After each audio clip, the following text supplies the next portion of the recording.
જય શ્રી કૃષ્ણ મિત્રો, કેમ છો? મજામાં ને? આજે બનાવશું આપણે ગરમરનું અથાણું.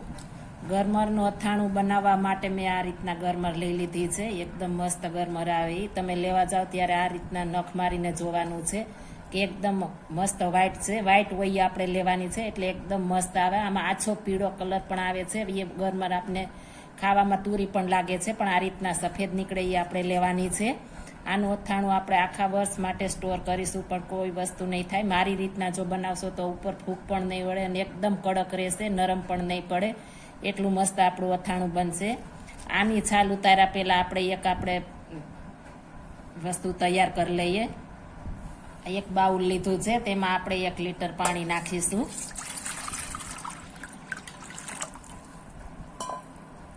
એક લીંબુનો રસ નાખીશું. 1 ચમચી નિમક નાખીશું.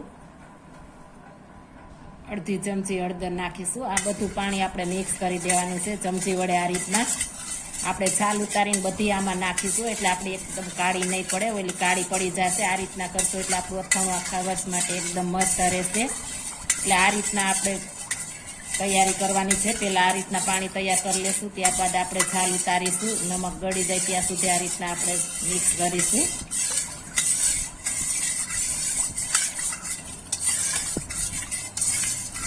આપણું પાણી બધું મિક્સ થઈ ગયું છે, નિમક પણ ગળી ગયું છે. હવે તેને આપણે સાઈડમાં રાખી દઈશું.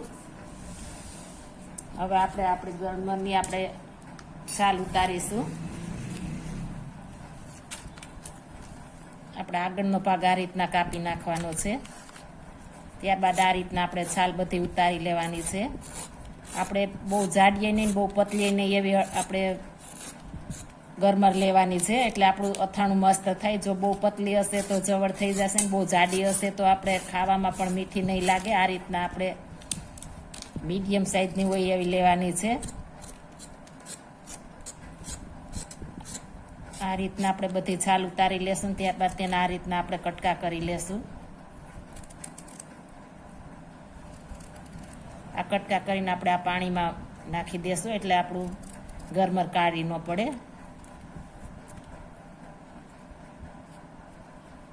આપણે રૂછાક હોય તો તે પણ આ રૂછા હોય તો આ રીતના આપણે લઈ લેવાના છે.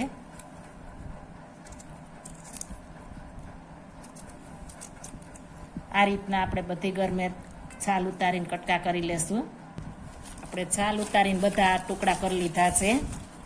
આ રીતના મસ્ત ટુકડા આપણા થઈ ગયા છે.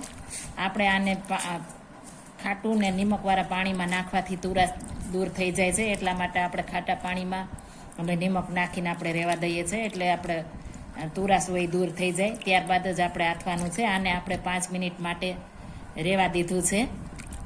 હવે આપણે આને નીતાળી લેશું અને આપણે બધું મિક્સ કરી દેશું.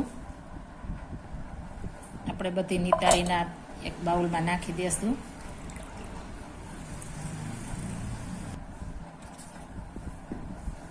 લાવો ફટાફટ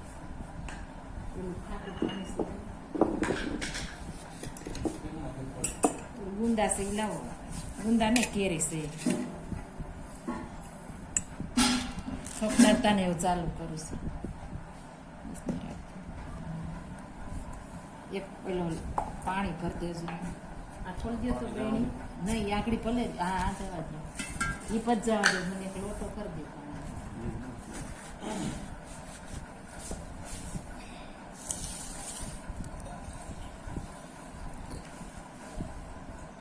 એટલી થાળી હારી છે. થાળી એટલી હારી છે.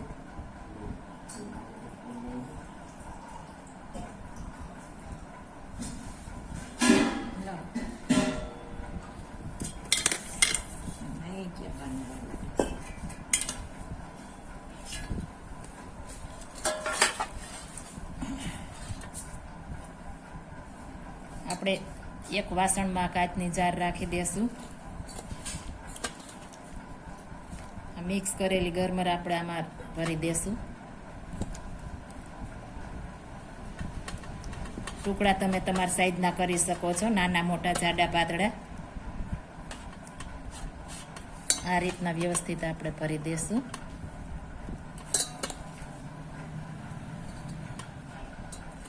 પહેલાંના માણસો આ રીતના કાચની બરણીમાં જ ભરતા, તે જે મોરબીનો કાચ આવે છે તેમાં ભરતા. એકદમ સરસ અથાણું તેમાં રહે છે. આપણે હવે આ કાચમાં ભરીએ છીએ. કાચમાં ભરવાથી એકદમ મસ્ત અથાણું રહે છે. પ્લાસ્ટિકમાં આપણે અથાણું સારું નથી રહેતું.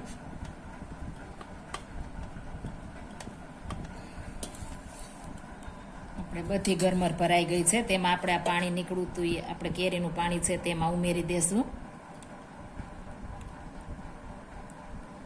હજુ આપણે એટલે સુધી જ આવ્યું છે. આપણે આખું ડૂબા પાણી રહેવા દેવાનું છે. હવે આપણે ઉપરથી આપણે ઘરનું ઠંડુ પાણી નાખી દેશું, ગોરાનું. આપણે નોર્મલ જ પાણી નાખવાનું છે. એક ડૂબા રહે એ રીતના આપણે નાખવાનું છે. તમે જોઈ શકો છો એકદમ મસ્ત ડૂબા થઈ ગયું છે. ઉપર ઢાંકણું ઢાંકી દઈશું આપણે જારને. ત્યારબાદ આપણે આ રીતના ઊંધા જતું કરીને બધું મિક્સ કરી લેવાનું છે. પાણી, કેરીનું પાણી ને આપણું નોર્મલ પાણી બધું મિક્સ થઈ જાય એટલા માટે આ રીતના આપણે ઊંધા જતું કરીને આપણે મિક્સ કરી લેશું. આપણું અથાણું તૈયાર છે. આ અથાણું તમે 3-4 દિવસમાં ખાઈ શકશો. જો આ મારી રેસીપી પસંદ આવી હોય તો મારી ચેનલને લાઇક, શેર અને સબસ્ક્રાઈબ કરી દેજો. ફરી મળીશું નવી રેસીપી લઈને. જય શ્રી કૃષ્ણ.